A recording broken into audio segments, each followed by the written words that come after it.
Wabarakatuh. Selamat siang kepada Bapak Ibu guru semua. Terima kasih telah menyempatkan waktunya dalam diseminasi penerapan budaya positif di sekolah. Pertama-tama sebelum kita memulai acara ini, marilah kita mengucap basmalah agar acara ini diberikan kelancaran dan kesuksesan. Bismillahirrahmanirrahim. Ya. Pertama-tama marilah kita panjatkan puja dan puji syukur kehadirat Allah Subhanahu wa taala yang telah melimpahkan nikmat dan rahmat-Nya kepada kita semua sehingga kita dapat berkumpul di tempat ini dalam keadaan sehat tanpa kurang suatu apapun. Dan tidak lupa salawat dan salam kami ucapkan kepada Nabi besar kita Nabi Muhammad Sallallahu Alaihi Wasallam yang kita nantikan syafaatnya di dunia maupun di akhirat nanti. Allahumma amin. Kepada yang terhormat Bapak Kepala Sekolah, kepada Bapak Ibu Guru yang saya hormati, untuk yang pertama-tama saya mohon sambutan dari Bapak Kepala Sekolah. Monggo Pak.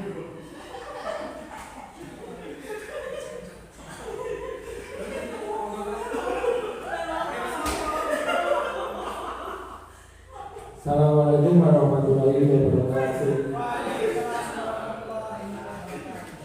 Hadirin assalamualaikum warahmatullahi wabarakatuh.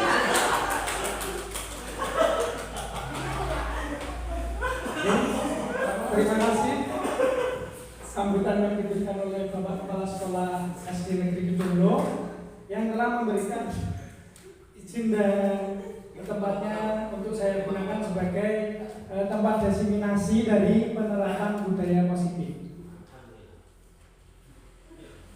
Bapak Ibu Guru, langsung kita mulai ya. Bapak Ibu Guru ini ceria sekali. Alhamdulillah ya. Diseminasi penerapan budaya positif ya Bapak Ibu. Budaya positif tentunya budaya yang positif. Budaya yang baik yang bisa kita laksanakan atau kita tularkan di sekolah kita. Oke, pertanyaan pemateri ini yang pertama, setuju atau tidak setuju? Itu jawabannya ya. Yang pertama, ada hukuman dapat mendisiplinkan anak. Bagaimana Bapak Ibu? Setuju. Setuju. Oke. Pak Dudut setuju, Pak Slamet tidak setuju. Bu Yuli setuju, yang lainnya? Tidak. Tidak. Oke, ada yang tidak dan ada yang setuju. Yang kedua, ada pemberian hukuman dengan hal positif seperti membaca atau membersihkan halaman sekolah dapat meningkatkan disiplin anak. Bagaimana Bapak Ibu? Tidak setuju. Tidak setuju. Oke. Yang lainnya ada yang setuju? Setuju. Hari Toko setuju ya? Baru kesini kok. Kalau yang diam berarti saya anggap setuju. Meskipun aslinya bingung. Ya. Lanjut ketiga ya, yaitu memberikan penghargaan dapat meningkatkan motivasi belajar anak. Jadi kalau ada anak berbuat baik, kita berikan penghargaan, misalnya dikasih 5.000 atau setuju. Setuju. Setuju.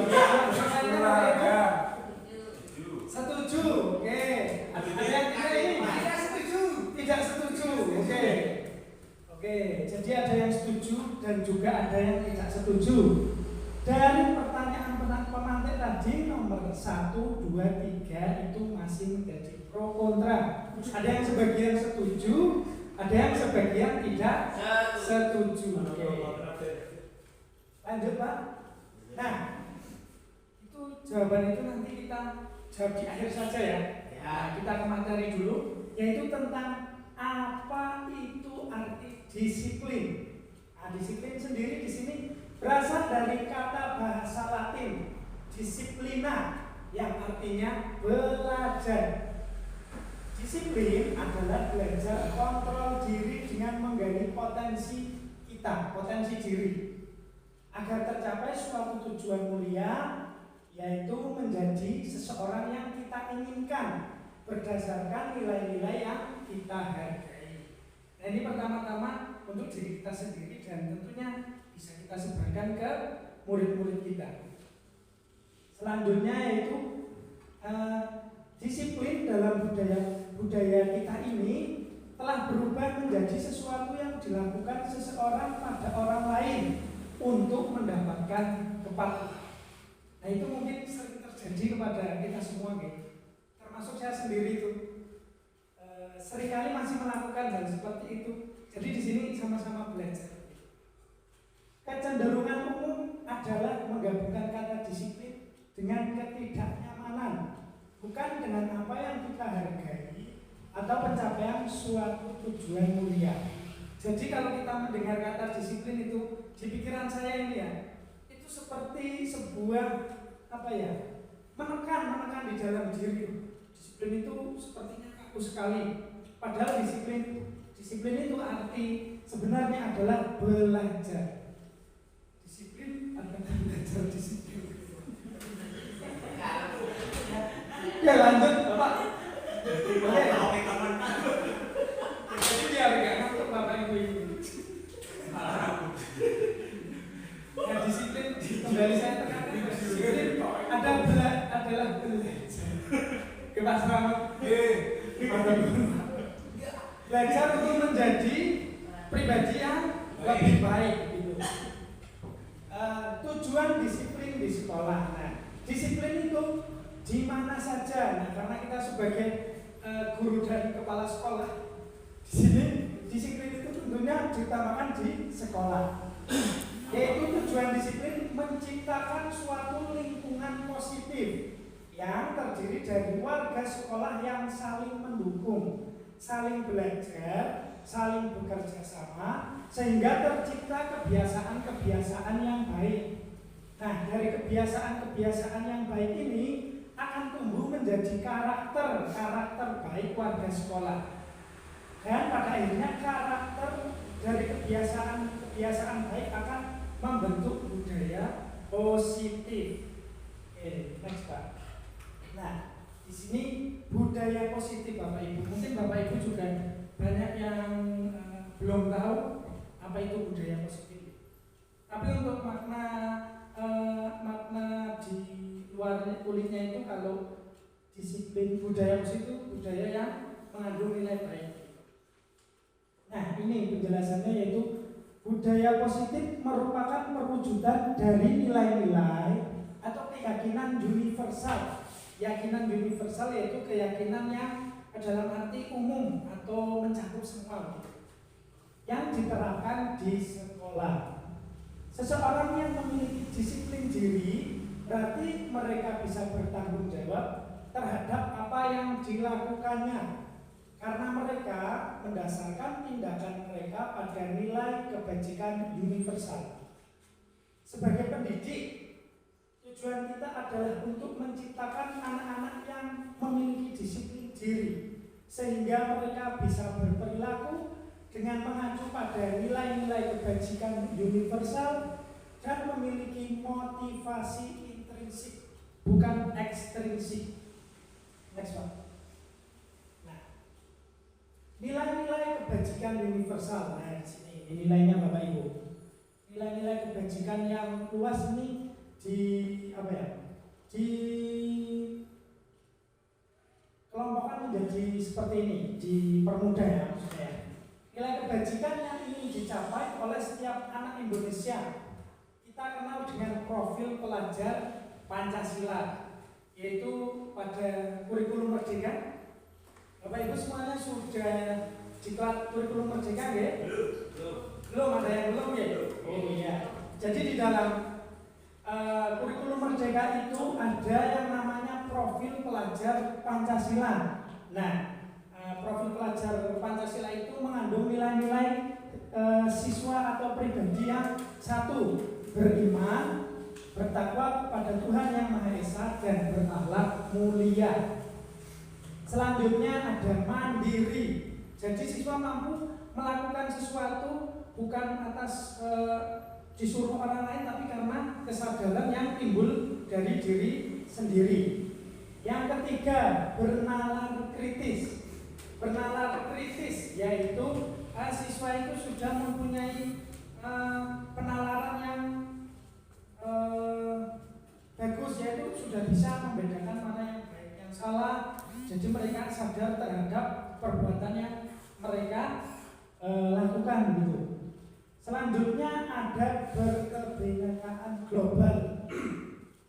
Berkebinekaan global ini salah satunya adalah persatuan ya Bapak Ibu. Salah satu contohnya adalah persatuan nasional. Tapi untuk globalnya itu yaitu wawasan tentang global itu tentang dunia. Macam-macam gitu ya. Selanjutnya ada gotong royong. Nah, gotong royong itu adalah budaya kita. Budaya yang menjadi landasannya Pancasila ini gotong royong. Selanjutnya ada kreatif. Nah, kreatif di zaman sekarang ini zaman yang berkembang dengan sangat pesat, teknologi dan lainnya itu tidak cukup hanya kita mengandalkan hasil rapat saja Bapak Ibu. Hasil rapat itu adalah salah satu bentuk hasil dari sekolah, tapi ada hasil dari sekolah yang lain yaitu menumbuhkan kreativitas. Next Pak. Nah, di sini tadi ada motivasi ekstrinsik dan intrinsik.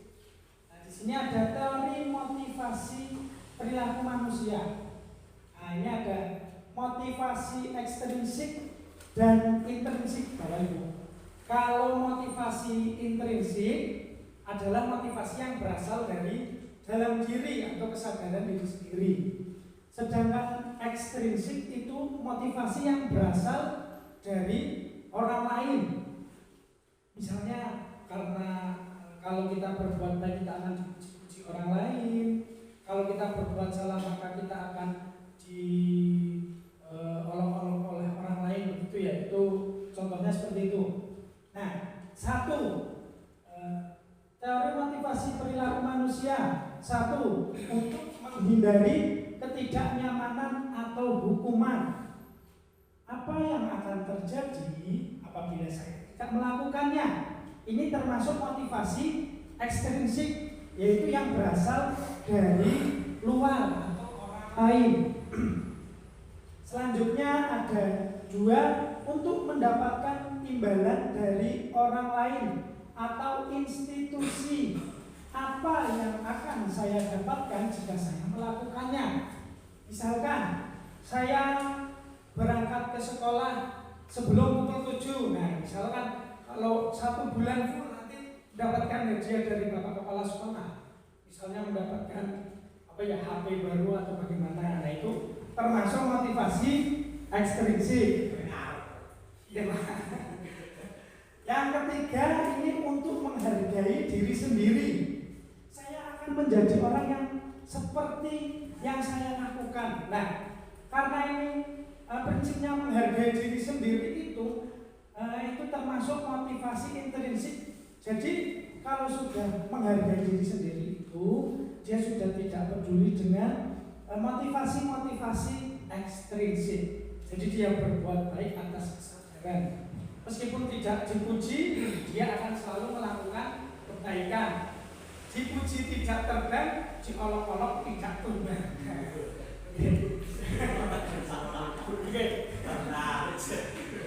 Yang penting tetap semangat meskipun siang-siang ini jam 1. Sebenarnya memang enak sekali untuk istirahat, tapi kita tetap semangat mencari ilmu, mendapatkan berkah, dan insya Allah surga dari Allah Subhanahu wa Ta'ala. Moga naik Pak Singgih, sudah. Nah, dari motivasi tadi, teori motivasi ada penghargaan. Nah, yang pertama tadi kita kembali ke slide-slide awal yaitu hukuman. Nah, di sini itu dihukum oleh penghargaan. Ya, dihukum oleh penghargaan. Apa itu Bapak Ibu? Ini saya pas pertama kali melihat tulisan ini agak ngeblank begitu, nge-freeze. Dihukum oleh penghargaan, nah katanya dikasih penghargaan tapi kok dihukum ya? Nah ini kita jelaskan di sini.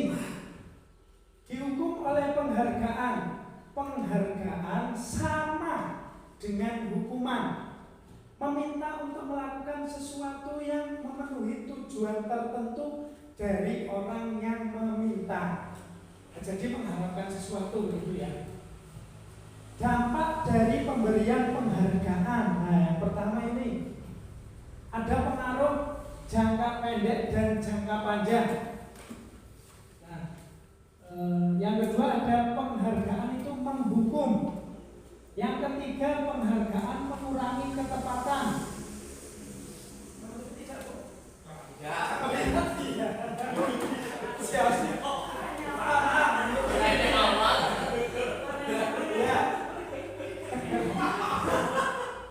Oke, bisa kita lanjutkan ya. Yang keempat, penghargaan tidak efektif. Yang kelima, penghargaan merusak hubungan pertemanan tadi. Baik. Apalagi yang sampai hubungan yang menyebabkan dosa.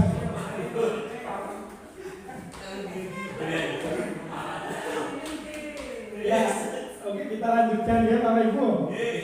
Nomor 6, penghargaan merusak kualitas. Yang ketujuh, penghargaan mematikan kreativitas.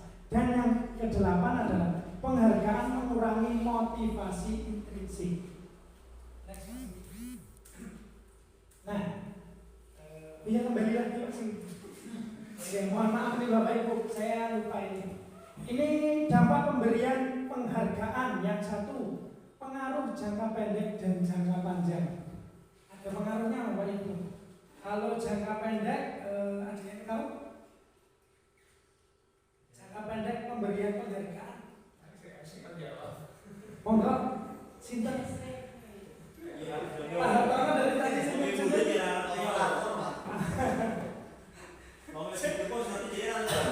Itu otak-otaknya tahu karena bingung.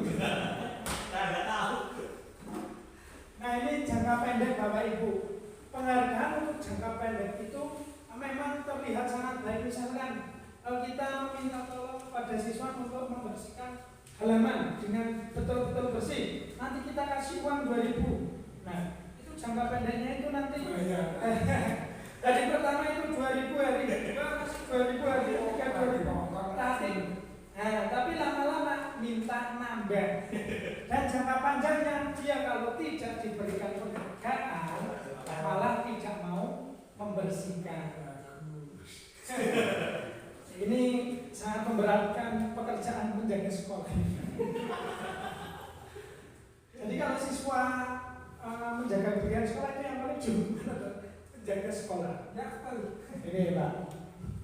Yang kedua ada penghargaan itu menghukum. Nah ini contohnya misalnya ya. Misalkan saya anak yang pintar sekali, ya. Setuju tidak Bapak Ibu? Tidak. Oh ya ini ada contoh Bapak Ibu. Misalkan saya sering ranking 1 terus. Kemudian saya juga sering mendapatkan juara-juara lomba di tingkat kecamatan, kabupaten, provinsi, bahkan nasional. Tentunya semua teman-teman saya, guru saya, dan orang-orang di sekitar saya akan menganggap saya adalah anak yang sangat hebat.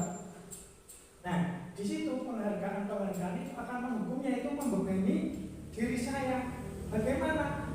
Karena saya akan merasa terbebani, itu harus selalu berbuat sempurna. Nah, padahal kembali lagi fitrah manusia adalah makhluk yang mempunyai kekurangan. Jadi tekanan batin di situ. Jadi kalau ada siswa jangan terlalu ditekan. Nanti nambah. Masalahnya kan minta nambah. Ya. Yang ketiga penghargaan mengurangi ketepatan. Nah, Bapak Ibu, mengurangi ketepatan di mana? Kadang-kala ada anak yang lebih baik ya. Lebih baik dari anak tersebut yang kita kasih penghargaan. Namun karena kita hanya melihat pas waktu itu di saat yang si A dan si B, misalkan si A dan si B itu lebih rajin si A misalnya, tapi pada saat kita melihat itu kita berikan penghargaan ke si B. Nah, si A melihat itu, jadi dia merasa merit, tidak merata gitu Bapak Ibu. Yang keempat, penghargaan tidak efektif. Tidak efektif yaitu karena ada pengaruh buruknya. Jadi siswa itu nanti berbuat baik itu karena dia mau berbuat baik karena diberi sesuatu, bukan karena kemauan atau kesadaran diri. Yang kelima, penghargaan merusak hubungan. Merusak hubungan di sini itu hubungan antar manusia didasari dengan kemanusiaan. Nanti hubungannya itu karena mengharapkan imbalan atau merasa pamrih begitu. Selanjutnya, penghargaan merusak kualitas.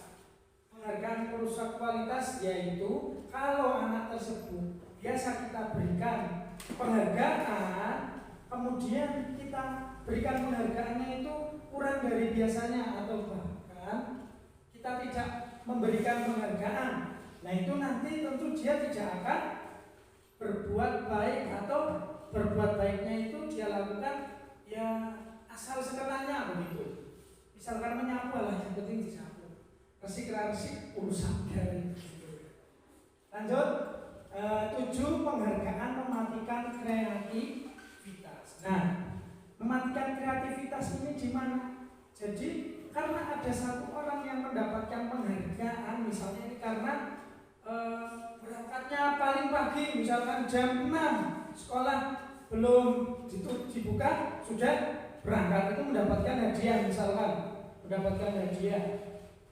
Nah itu anak-anak jadi motivasinya itu ke berangkat gasik tersebut ya. Jadi mereka motivasinya berbuat baik dengan perilaku-perilaku yang mendapatkan penghargaan. Sedangkan untuk perbuatan baik lainnya itu dia malas. Karena apa? Karena kalau dia berbuat baik tapi tidak yang seperti perbuatan baik yang mendapatkan penghargaan itu, dia malas lah, oleh apa-apa malas laluan. Ya lanjut ya. Penghargaan mengurangi motivasi intrinsik. Nah, di sini itu penghargaan itu termasuk tadi motivasi ekstrinsik. Nah, karena ini sudah terbiasa mendapatkan penghargaan, jadi dia berbuat baik kembali bukan kepada dirinya sendiri, tapi karena mendapatkan hadiah atau imbalan dari orang lain tersebut. Lanjut ya Pak. Nah, ini kembali ke slide awal ya. Hukuman. Di sini ada hukuman dan konsekuensi. Apa itu? Yaitu tindakan terhadap suatu pelanggaran pada umumnya berbentuk hukuman atau konsekuensi. Nah, di sini Bapak Ibu ada perbedaan dari hukuman dan konsekuensi. Untuk hukuman yang kiri ya, konsekuensi yang kanan. Hukuman adalah sesuatu yang menyakitkan harus terjadi. Konsekuensi sesuatu itu harus terjadi. 2, membuat anak sakit, ini hukuman fisik maupun hati untuk jangka waktu lama. Jadi kalau ada anak yang terlalu sering kita hukum itu bisa trauma. Nanti kalau lulus bisa benci pada kita lah, di belakang itu dia sepertinya menyimpan dendam kepada kita. Selanjutnya konsekuensi membuat anak merasa tidak nyaman dalam jangka waktu pendek. Nah, misalkan setelah anak itu mendapatkan konsekuensi, misalkan telat masuk olahraga telat, kemudian disuruh push up 50 kali misalkan. Nah itu dia akan marah pada saat-saat itu juga. Tapi nanti setelah beberapa saat anak tersebut akan lupa karena itu adalah konsekuensi. Yang selanjutnya ada anak membenci kedisiplinan. Jadi ada anak ya, karena saking seringnya dihukum, akhirnya benci untuk berbuat disiplin. Alah, luweh paling urus dihukum kaya anak biasa. Akhirnya meremehkan hukuman tersebut. Di sebelah kanannya ada anak menghargai disiplin. Nah oke, Bapak Ibu bisa lihat di sini. Selanjutnya ada mendorong anak menyakiti diri sendiri. Di sebelah kanannya konsekuensi mendorong anak agar mudah menyesuaikan diri. Selanjutnya ada konsep diri yang buruk dan konsekuensi konsep diri yang baik. Hukuman, ada anak belajar untuk menyembunyikan kesalahan. Jadi di sini anak kalau bersalah itu, kalau salah mendapatkan hukuman, maka anak itu akan menutupi kesalahannya. Ojo ngerti Pak Guru, Bu Guru ngerti, coba mesti dihukum, dikon nyapu lapangan.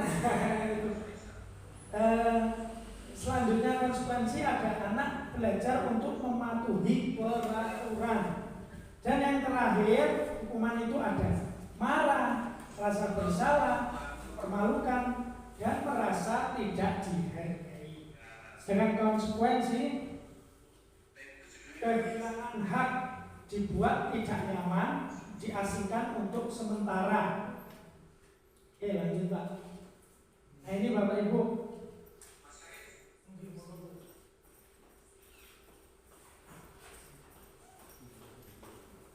Nah ini Bapak Ibu, di sini kita bisa lihat ada tabel tentang tindakan guru. Nah di sini itu tindakan guru itu termasuk hukuman atau konsekuensi. Bisa kita lihat ya. Yang pertama tindakan gurunya adalah mencatat 100 kali di dalam buku kalimat, saya tidak akan terlambat lagi karena terlambat sekolah. Menurut Bapak Ibu itu hukuman atau konsekuensi? Hukuman.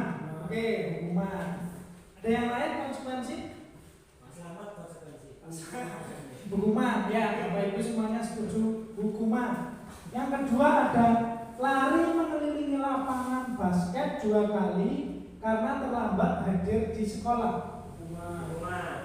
Hukuman. Oke, hukuman. Lanjut, yang ketiga Hukuman. belum Pak, belum. Murid diminta untuk push up 15 kali karena tidak menggunakan masker ke sekolah. Hukuman ya. Sudah mungkin lagi ya. Selanjutnya yang keempat ada menggantikan kertas tugas teman yang telah dicoret-coret. Konsekuensi. Oke, Pak Slamet menjawab konsekuensi. Yang lain Bapak Ibu? Hukuman. Yang lainnya? Derek Pak Mario. Pak Mario siap. Oke. Selanjutnya ada membersihkan tumpahan air di meja tulis karena tersenggol saat belajar. Konsekuensi. Oke. Ada yang lain? Hukuman mungkin? Hukuman. Oh, Pak Rizky hukuman ya. Lanjut yang kelima, murid disuruh untuk mengenakan sepatu seharian di sekolah karena tidak mengenakan sepatu hitam. Hukuman ya Pak. Hukuman. Oke Pak Slamet hukuman. Yang lain Bapak Ibu? Hukuman. Oke hukuman ya. Yang terakhir lari mengelilingi lapangan basket 2 kali karena terlambat 10 menit untuk pelajaran PJUK. Hukuman. Pak Slamet hukuman, Pak Hartono konsekuensi.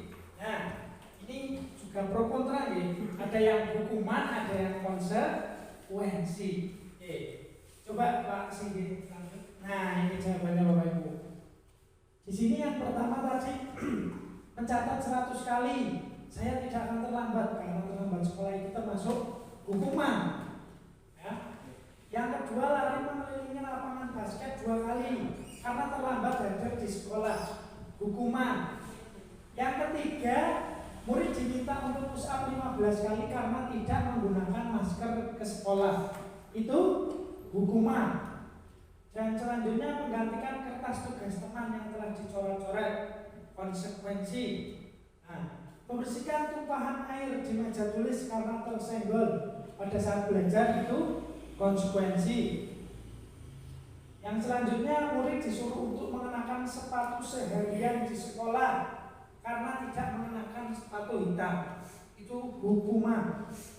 Dan yang terakhir lari mengelilingi lapangan basket 2 kali karena terlambat 10 menit untuk pelajaran PJUK. Nah, ini disebut hukuman atau konsekuensi itu dapat dibedakan Bapak Ibu. Jadi antara pelanggaran atau ketidakdisiplinan tersebut itu sinkron tidak dengan hukumannya. Nah, ini contohnya yang konsekuensi dulu deh. Membersihkan tumpahan air di meja tulis karena tersenggol pada saat belajar. Nah itu sejalan tidak? Atau searah tidak? Searah ya, karena dia berhasil menumpahkan air di meja, otomatis mejanya dan lantainya basah. Nah, dia mendapatkan konsekuensi harus membersihkan supaya mejanya kering seperti semula. Dan selanjutnya ini hukuman lari mengelilingi lapangan basket 2 kali karena terlambat belajar di sekolah. Nah ini nggak ketemu gitu, terlambat masuk kelas disuruh lari. Harusnya hukumannya dengan yang bisa diganti dengan yang lain. Jadi menjadi konsekuensi. Atau misalkan dengan segitiga restitusi. Lanjut Pak. Nah, segitiga restitusi. Nah ini kita harus tahu dulu apa itu restitusi Bapak Ibu. Restitusi itu bukan substitusi atau pergantian dalam permainan sepak bola itu bukan.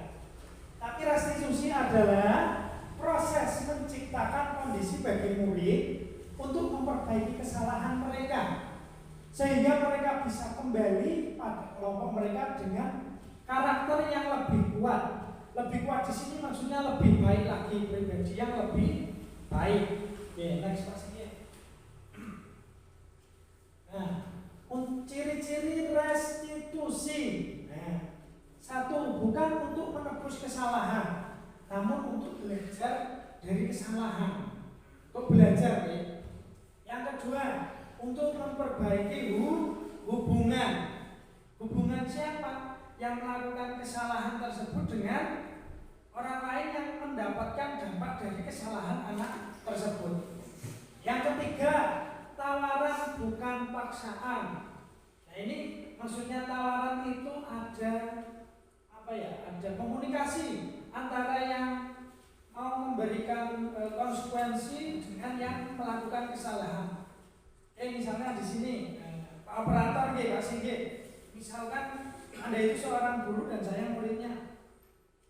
Ini saya Pak Singgih guru olahraga nih, saya berangkat telat nih, telatnya setengah jam misalnya ya, lama sekali.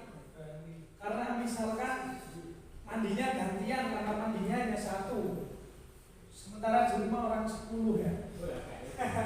Kami sekali itu. Lanjut ya. Kemudian, halo Fajar, kamu telat ya? Iya Pak, mohon maaf Pak, saya telat jadi seperti ini Pak. Karena tadi misalkan ban motor orang tua bocor, saya rumahnya jauh, jadi harus menunggu motornya ditambal terlebih dahulu. Oke, nggak apa-apa Fajar. Oke, ada rembukan dulu. Oke, karena Fajar terlambat itu nanti untuk menebus keterlambatan Fajar, apa yang akan Fajar lakukan? Nah, itu nanti Fajar diminta untuk memberikan tawarannya. Misalkan Pak, saya lari lapangan 4 kali Pak. Loh kok 4 kali? Sedikit sekali gitu ya. Tawar-menawar seperti itu, misalkan 10 kali aja. Jangan Pak, kebanyakan Pak, 6 aja deh Pak ya. Ya oke, 6 kali. Nah itu ya. Jadi tidak hanya satu arah dengan Fajar surat telat, usah ping 100. Seperti guru olahraga. Selanjutnya, nomor 4, restitusi menuntut untuk mencari kebutuhan dasar yang mendasari tindakan. Nah ini maksudnya apa? Maksudnya, kenapa sih Fajar bisa terlambat, dicari tahu terlebih dahulu. Saya nggak peduli terhadapmu. Mau kamu bocor bannya, mau tadi jatuh dari sepeda, kamu terlambat, tidak seperti itu. Tapi kita Fajar tadi terjatuh di jalan ya. Oh ya sudah. Kan ada yang wajib tidak. Itu kita tanyakan dulu. Selanjutnya yang kelima, restitusi diri adalah cara yang paling baik. Restitusi diri adalah cara yang paling baik, yaitu restitusi tanpa harus diingatkan orang lain, yaitu kesadaran diri tanpa harus diingatkan oleh orang lain. Ya Bapak Ibu. Ya. Untuk selanjutnya 6, restitusi fokus pada karakter bukan pada tindakan. Nah itu kita bagaimana? Kita harus selalu berpikir positif terhadap anak-anak atau orang-orang yang melakukan kesalahan tadi. Mungkin karena dia memang ada halangan atau ketidaktahuannya dia melakukan kesalahan sehingga dia melakukan kesalahan tersebut. Nah kita melihat positif diri aja, misalnya sehingga itu orangnya ganteng gitu ya, baik pasti. Masa orang seganteng itu jahat kan nggak mungkin gitu. Jadi karakternya dia gimana Pak? Mungkin dia tentu. Tapi kembali lagi, memang semua orang itu bisa melakukan kesalahan. Tapi ya tentu kita tidak boleh melihat hanya dari satu kesalahannya kemudian 999 kebaikannya sirna. Itu tidak boleh. Nanti kufur nikmat. Nah, gimana? Masuk iya. Jangan sampai setitik nila merusak susu sebelahnya. Itu ya. Artinya apa? Ya, itu tadi. Oke lanjut ya. 7. Restitusi fokus pada solusi, bukan pada hanya berhenti di masalahnya. Ya pokoknya betul lah urusan. Tidak seperti itu ya Bapak Ibu. Jadi restitusi pada solusinya. Oh Fajar, kamu terlambat setengah jam nih, lama sekali loh ini. Oh ya solusinya bagaimana nih ke depannya supaya Fajar tidak terlambat lagi nih? Ya sudah Pak, besok saya bilang ke Bapak supaya beli motor lagi. Atau berangkat dari sekolah lebih pagi lagi, gitu. Solusinya biar tidak terlambat. Itu banyak jalan menuju kesuksesan. Oke lanjut nomor 8. Restitusi mengembalikan murid yang berbuat salah pada kelompoknya. Jadi kadang kita kalau ada murid salah itu sering kita tegur habis-habisan, sehingga kelompoknya tadi itu melihat dia salah itu menjadi membencinya, atau anak kayak salah mikir kan mau ketularan di sana ini gurunya mas. Jadi restitusi itu membalikan muridnya. Ini koncomu ono sing nglakoni salah. Biar dia itu bisa kembali dengan kelompoknya dalam keadaan baik. Oh iya, ajarnya mau salah tapi besok wis janji dengan Pak Guru untuk tidak mengulangi, yaitu dengan solusinya dengan berangkat lebih pagi. Bagus sekali itu, yang kita dukung. Semoga dia bisa melakukan perbuatan baik tersebut gitu ya. Oke, next. Nah di sini tadi ada hukuman konsekuensi restitusi. Nah ini Bapak Ibu, hukuman itu untuk identitas gagal. Identitas gagal yaitu identitas yang tidak bisa memperbaiki dirinya sendiri. Yang kedua ada identitas yang sukses, yaitu yang bisa belajar lebih baik lagi, berawal dari kesalahan-kesalahan yang dia lakukan, jadi tidak terjebak di situ terus gitu. Nih hukumannya Bapak Ibu, sesuatu menyakitkan harus terjadi, konsekuensi sesuatu harus terjadi, sama dengan tabel yang tadi. Nah di sini untuk restitusinya, restitusi merupakan pilihan. Tulisannya terlihat tidak terlihat? Oh ya maaf, kalau bisa difoto, minta foto aja silakan untuk belajar. Di slide besok jenengan tampil ya. Ini di sini di bawahnya ini untuk hukuman tadi sifatnya negatif. Kalau konsekuensi itu guru sifatnya netral. Nah, kalau guru bisa memberikan atau mengakomodasi perbuatan restitusi itu tadi bersifat positif. Itu. Oke, next Pak. Ya. Nah, ini. Ini tadi kita budaya positif ya. Budaya positif. Di dalam budaya positif ini lingkaran merah. Lingkaran besar merah. Di dalam lingkaran besar merah budaya positif ini ada lingkungan positif. Di dalamnya ada lingkaran hijau, keyakinan kelas, dan di dalamnya ada lingkaran umum, yaitu tentang peraturan kelas. Bapak Ibu guru, saya yakin pasti semuanya mempunyai peraturan kelas, keyakinan kelas, lingkungan yang positif, dan budaya yang positif. Tentunya sudah diterapkan di kelas Bapak Ibu semua nih. Nah ini saya pengen tahu nih, karena di sini kan saya juga belajar. Saya pengen belajar dari Bapak Ibu semua yang sudah banyak asam garam di dunia pendidikan. Ya karena saya masih muda.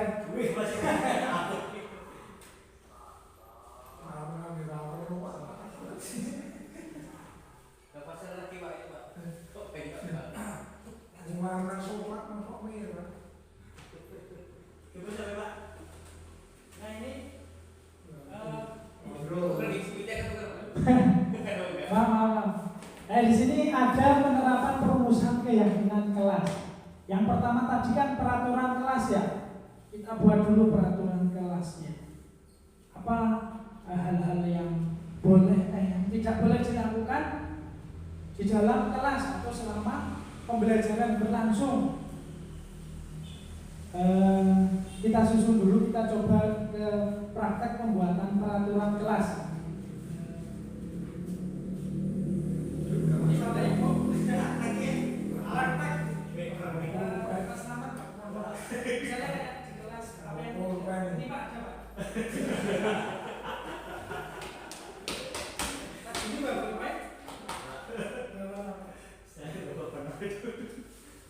Merah nggak apa-apa Pak? Pak Toto? Apa sih kalau misalnya membuang uang sebagainya? Apa itu Pak? Tahu ya aturan-aturan ya? Ya. Pak Toto? Enggak. Tidak. Oke.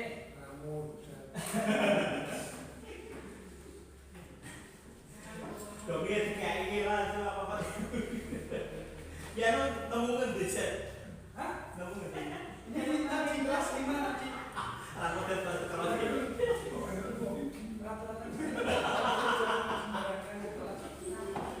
Satu aja. Kalau itu silakan tuliskan satu. Pak, difasilitasi Pak piye ke? Nah, misalkan Ya. Coba deh Pak. Oke, di situ Bapak Ibu tuliskan satu saja peraturan kelasnya. Bapak Ibu inginkan, misalkan anak tidak boleh berlari-larian selama pembelajaran, gitu. Bebas. Anak tidak boleh makan jajan di dalam kelas. Boleh, silakan yang lainnya banyak sekali. Satu saja.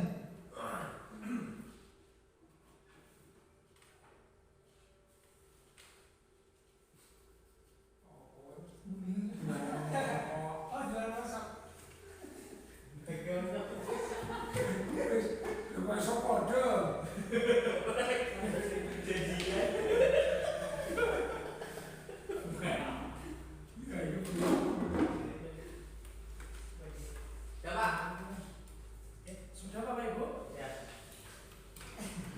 Oke, Bapak Ibu sudah ya? Ya. Sudah? Saya ambil kembali ya. Siwa.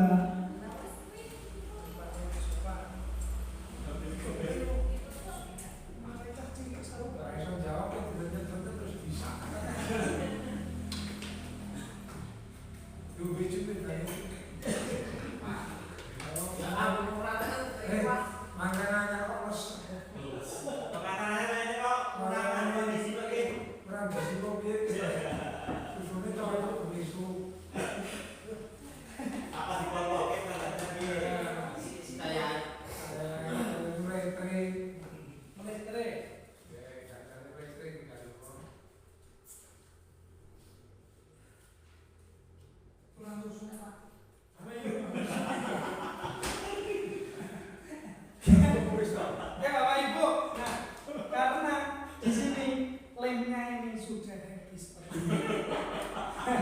Jadi tidak terlalu menempel ini. Kalau saya tempel jatuh nih. Bukan? Nah oke, karena jika saya tempelkan jatuh, ini saya bacakan saja ya. Ya. Pakai keras.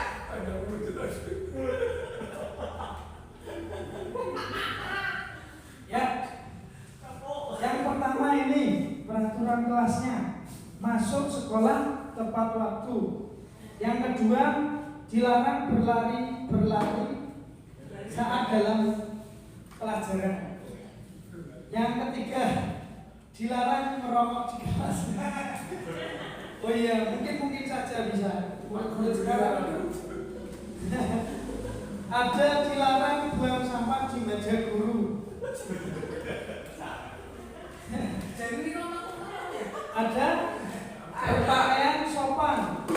Ada lagi anak-anak tidak diizinkan makan ketika sedang diterangkan pembelajaran atau sedang pembelajaran. Yang selanjutnya ada berbicara sopan. Oke, ini adalah peraturan kelas yang Bapak Ibu guru tulisnya. Untuk contohnya kita ambil salah satu ya. Ini saya yang acak ini. Membuang sampah di tempatnya.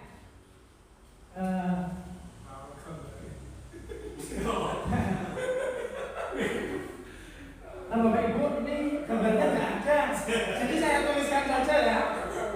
Peraturan kelas pertama. Gambarnya lupa. Peraturan kelas. Kemudian ada keyakinan kelas. Terus lingkungan positif.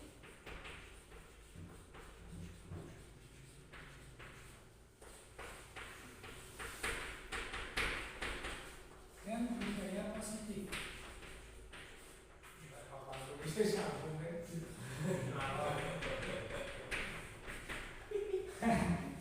Ini meskipun jelek yang penting masih terbaca Bapak Ibu. Ini seperti tulisan Pak Kampung. Oke, kita ambil satu. Tadi saya mengambil contoh membuang sampah di tempatnya. Membuang sampah.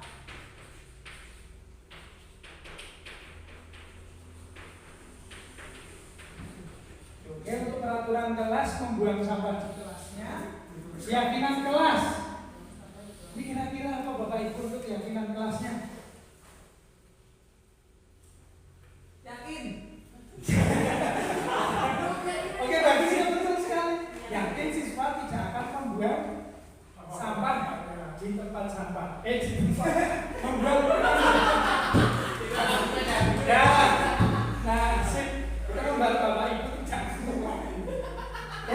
Siswa akan membuang sampah di tempatnya. Jadi Bapak Ibu ini karena dari kata yakin. Yakin berarti siswa membuang sampah tidak sembarangan. Tidak sembarangan. Ya, sampah saja. Menjaga kebersihan berarti ya Bapak Ibu. Jadi keyakinan kelasnya sini menjaga kebersihan. Bentar Pak, ini sebentar Pak.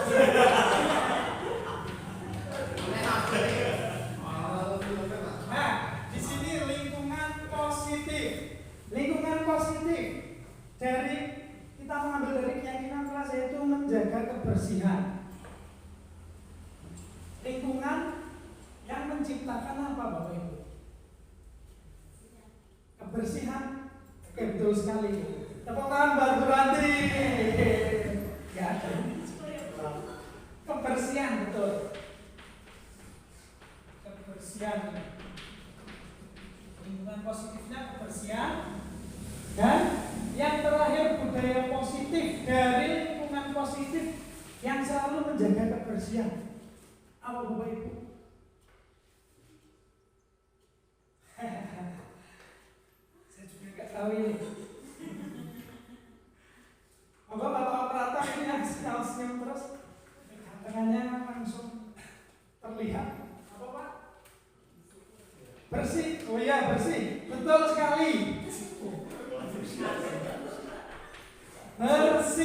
Jadi budaya positifnya adalah bersih. Nih, ini bisa Bapak dan Ibu guru lihat peraturan kelas membuang sampah di tempatnya. Keyakinan kelasnya menjaga kebersihan. Selanjutnya ada lingkungan positifnya, yaitu selalu menjaga kebersihan. Dan budaya positifnya adalah bersih. Nah, Bapak Ibu, kalau kita di kelas itu menggunakan peraturan kelas, misalnya ada peraturan kelas, dilarang membuang sampah sembarangan, dilarang lari-larian di dalam kelas saat pembelajaran, dilarang makan saat sedang dalam pembelajaran. Jadi nomor 1 misalkan ada 10 peraturan, itu semuanya dilarang semua. Itu saya lihat itu pusing sekali. Ini pengalaman saya jadi murid itu. Kalau ada kata-kata dilarang, langsung saya mengalihkan pandangan, nggak mau lihat ke situ. Jadi kalau berbuat salah, nggak tahu Pak, saya ada aturan seperti itu begitu. Nah, ini untuk memperbaiki dari kata-kata tadi tidak ada kata dilarangnya, yaitu dengan keyakinan kelas. Jadi tidak dilarang membuang sampah di tempat sampah sembarangan, itu dilarang membuang sampah sembarangan. Yang kita tempel itu di kelas dengan 1 menjaga kebersihan. Itu kata-katanya sepertinya lebih lembut gitu Bapak Ibu. Meskipun lembutnya lumut itu membuat kita terjatuh, kita harus senantiasa berbuat baik. Di lingkungan positifnya bisa kita perhalus lagi dengan kebersihan. Nah, untuk visi misi sekolahnya nanti bisa masuk ke dalam sekolah yang bersih. Begitu ya Bapak Ibu. Ini hanya saya cerita. Jadi bukan saya menggurui Bapak Ibu, tentu Bapak Ibu lebih tahu daripada saya. Saya malah baru tahu kemarin saja. Saya nggak tahu dulu itu bagaimana. Silakan. Nah, ini ada tata cara melakukan membuat keyakinan kelas di dalam kelas. Yang pertama ada bercurah pendapat. Jadi nanti kita kepada siswa-siswa kita itu kita bermusyawarah, peraturan apa saja. Ini tentu murid-murid bebas menyampaikan pendapatnya. Yang kedua, setiap murid yang menyampaikan pendapat atau peraturan kelas itu dituliskan dulu di papan tulis. Banyak nggak apa-apa Bapak Ibu. Ya, setelah semuanya memberikan saran atau pendapat, di sini ditinjau. Sebagai guru misalkan saya meninjau, kita sederhanakan peraturan-peraturan yang banyak tadi menjadi lebih sedikit. Karena kalau terlalu banyak itu nanti pusing juga untuk menghafalkannya. Jadi yang pertama misalkan ada buang sampah di tempat sampah, yang kedua jangan buang sampah sembarangan. Itu kan bisa kita jadikan 1, sama-sama menjaga kebersihan. Jadi buang sampah di tempat sampah atau menjaga kebersihan, begitu ya. 2 bisa jadikan 1 yang hampir mirip-mirip. Selanjutnya ada cari keyakinan dari setiap kesepakatan. Nah, kita rembukan dulu dengan siswa, ini cocok nggak ini. Nah, nanti yang kita jadikan keyakinan kelas itu ya hasil musyawarah guru dan murid itu sepakat begitu. Nah, setelah semuanya telah ditinjau, kita tinjau lagi apakah itu sudah betul, itu ada yang kurang atau itu terlalu banyak, kita tinjau bersama-sama. Kalau kelebihan kita sederhanakan lagi biar gampang dihafal misalnya, atau kalau kurang kita tambahkan begitu. Nah, di situ setelah ditulis semuanya nih, misalkan ada berapa, ini kecil sekali Bapak Ibu. Misalkan ini ada 10 ya. Nah, di form sini di sebelahnya itu ada kertas kosong. Nah, di situ setiap anak di kelas tersebut menandatangani dengan bersama-sama ya, disaksikan oleh teman-temannya. Jadi kalau dia suatu saat melanggar keyakinan kelas, berarti dia melanggar apa yang telah dirinya sepakati sendiri. Nah, jadi itu kalau dia melanggar, kita tidak menghukum lagi, tapi kita memberikan konsekuensi. Nah, jadi seperti kita bukan guru yang menghukum, tapi tentang kesepakatan yang telah disepakati bersama begitu. Ya lanjut Mas. Nah ini peraturan kelas dan keyakinan kelas Bapak Ibu. Ini ada contohnya. Peraturan yang paling atas selalu kembalikan buku ke tempatnya. Keyakinan kelasnya tanggung jawab. Selanjutnya dilarang mengganggu orang lain. Keyakinan kelasnya diperhalus kalimatnya menghormati orang lain. Yang selanjutnya hadir di sekolah 15 menit sebelum pembelajaran dimulai, yaitu menghormati orang lain, berkomitmen untuk tetap disiplin, tidak terlambat begitu. Selanjutnya ada dilarang melakukan kekerasan. Di sini ada keselamatan dan menghormati orang lain. Selanjutnya ada dilarang menggunakan narkoba, karena narkoba mengganggu kesehatan. Tentunya keyakinan kelasnya adalah kesehatan. Selanjutnya ada bergantian atau menunggu giliran. Nah itu termasuk budaya antri. Di sini keyakinan kelasnya menghormati orang lain atau bersabar. Selanjutnya ada gunakan masker, itu untuk melindungi dari virus-virus yang ada di udara, debu yang ada di udara. Itu tentang kesehatan dan keselamatan. Yang peraturan terakhir ada jangan berlari di kelas atau koridor. Di situ keyakinan kelasnya adalah keselamatan dan keamanan. Sebenarnya bisa juga atau menghormati orang lain itu ya Bapak Ibu. Tapi ini saya hanya mengambil keselamatan dan keamanan saja biar lebih simpel gitu. Oke, next Pak. Nah, dari perilaku tadi banyak siswa-siswa mungkin yang melakukan pelanggaran. Nah tentunya karena ada kebutuhan dasar manusia, kebutuhan dasar yang tidak mereka dapatkan. Kebutuhan dasarnya itu ada 5. Yang pertama kebutuhan dasar manusia ada bertahan hidup. Di tengah ini bertahan hidup. Tentunya bertahan hidup itu di pikiran pertama kita yang terlintas itu adalah cukup makan dan cukup minum. Tentunya itu. Yang kedua ada kasih sayang dan rasa diterima. Setiap orang tentunya menginginkan dirinya itu disayangi dan diterima oleh teman-temannya. Ada penguasaan, ada kebebasan dan kesenangan. Nah, ini ada 5 ya Bapak Ibu. Nah, ini kebutuhan dasar manusia. Yang pertama kebutuhan bertahan hidup. Kebutuhan yang bersifat fisiologis untuk bertahan hidup. Misalnya kesehatan, rumah, dan makanan.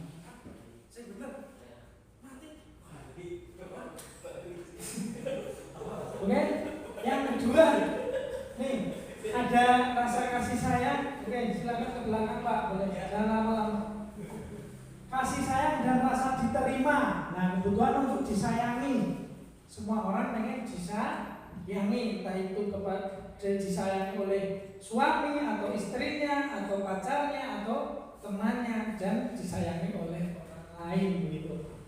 Penguasaan itu bukan menguasai orang lain dalam arti kata buruk, tapi membutuhkan pengakuan atas kemampuan diri gitu.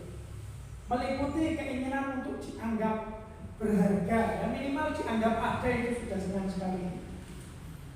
Dan selanjutnya ada kebebasan yaitu kebutuhan akan pilihan. Jadi orang tersebut itu bisa memilih akan kebutuhan kemandirian, otonomi, memiliki pilihan dan mampu mengendalikan arah hidup seseorang maksudnya di sini seseorang diri, bukan orang lain. Ini persepsinya mungkin kalau itu orang lain bukan.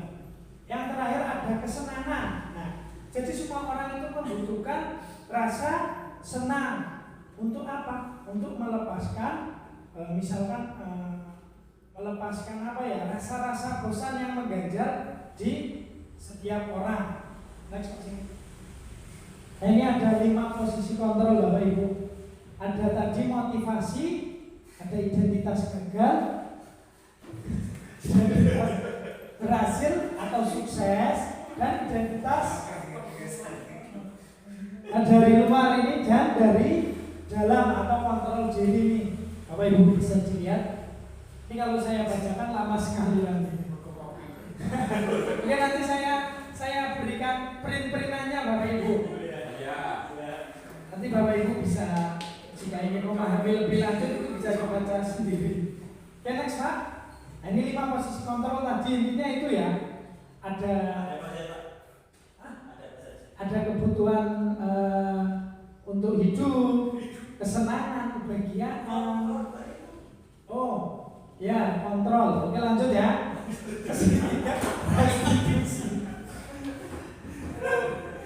Ini Bapak Ibu, meskipun saya muda ya jangan digodar terus. Saya baru. Oke, lanjut ke restitusi. Nah, ini Bapak Ibu, kalau siswa atau murid kita melakukan kesalahan, ini ada yang namanya teori segitiga restitusi. Restitusi tadi itu fungsinya untuk memperbaiki diri dari kesalahan. Yang pertama ini segitiga restitusi ya. Ini kurang jelas tulisannya, sakit di next Pak.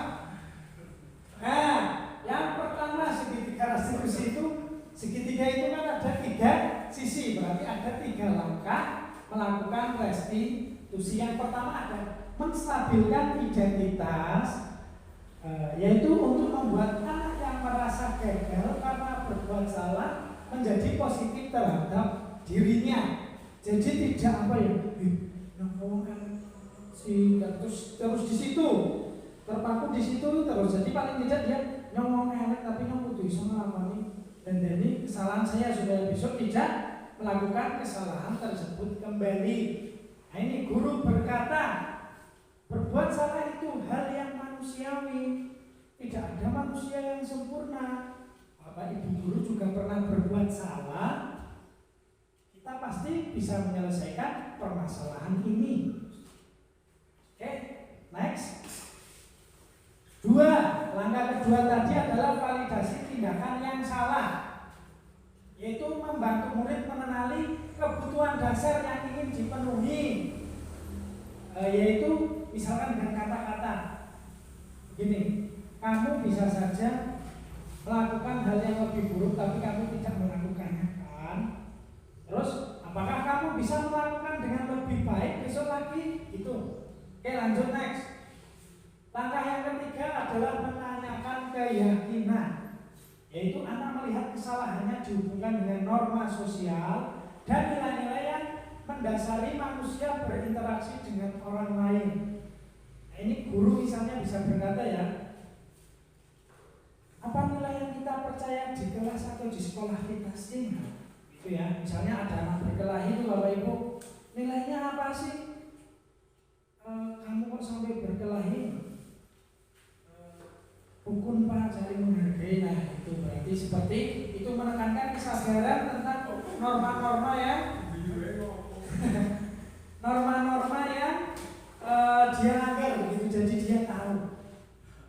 Oke, next. Nah, ini ada video praktek penerapan segitiga restitusi Bapak Ibu. Ini saya potongan tidak terlalu lama ini, ditonton asik sekali ini, seperti kita menonton film kesukaan kita. Bismillahirrahmanirrahim. Masuk ya Pak? Ya masuk. Bluetooth masukkan.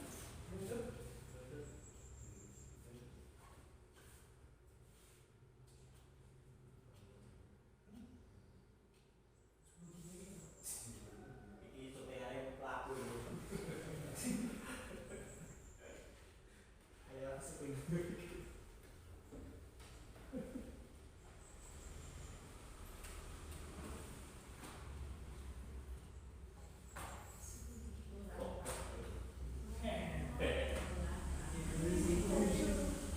Listrik mati.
Berangkat sekolahnya jam berapa? Jam 19, Pak. Jam 7.15. Kenapa perlu mengambil Dimas di sini? Tidak tahu. Dimas tadi pagi. Mau anak dia apa? Itu banget.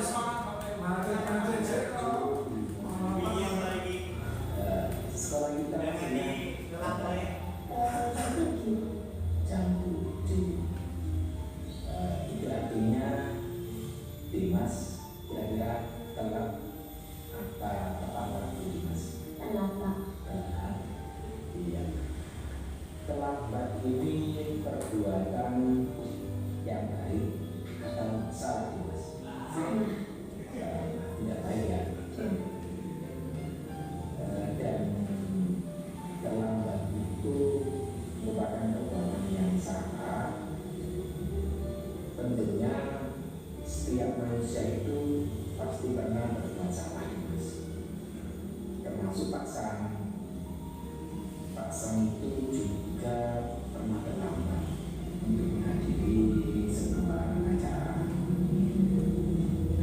Tapi di sini Pak Sam tidak mencari siapa yang salah, tapi Pak Sam mau membantu Dimas untuk mencari solusi atas masalah keterlambatan Dimas datang ke sekolah. Dimas punya alasan kenapa terlambat ke sekolah tadi pagi. Karena tidurnya kemalaman. Kemalaman jam berapa juga? Jam 9. Jam 9. Itu belajar apa-apanya? Nonton TV sambil main handphone. Nonton TV sambil main handphone. Akhirnya tidurnya kemalaman. Iya.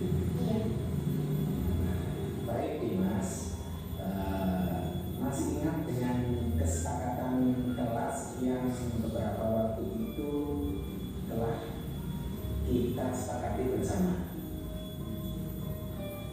Masih ingat? Masih, Pak. Ya, apa intinya? Disiplin dan tepat waktu. Disiplin dan tepat waktu. Dimas yakin kalau disiplin dan tepat waktu itu penting untuk kita? Iya. Yakin? Yakin. Baik. Sekarang yang Dimas lakukan supaya Dimas itu datang ke sekolahnya tidak terlambat dan tepat waktu serta disiplin, gimana caranya? Tidur lebih awal. Tidur lebih awal. Terus apa lagi nak?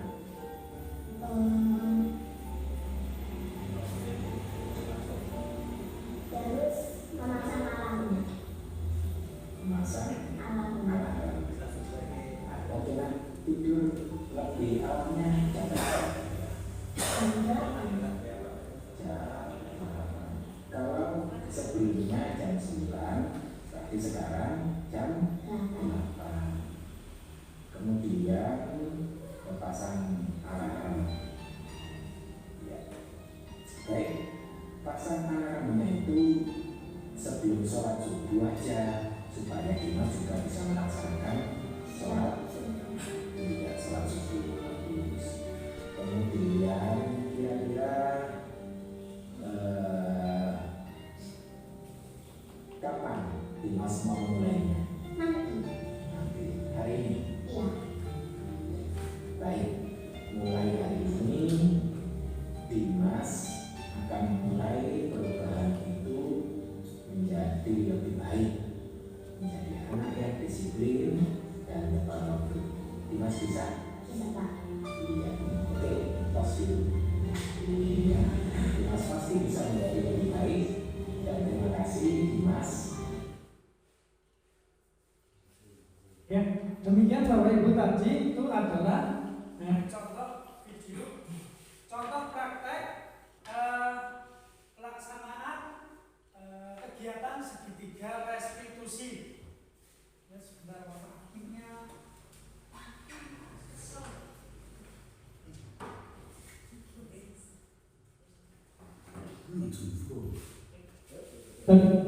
Ya, dari segitiga restitusi tadi, Bapak Ibu, kita bisa terapkan di kelas kita, bisa kita terapkan pada siswa kita dengan tujuan supaya kita itu tidak selalu memberikan hukuman terus, tapi memberikan solusi kepada siswa sehingga siswa itu tidak merasa terbebani dengan kesalahan tadi, dan tentunya siswa mendapatkan solusi untuk memperbaiki kesalahan yang telah dia perbuat. Itu bisa kita praktekkan. Nah, hari ini untuk diseminasi budaya positif cukup sampai di sini, Bapak Ibu.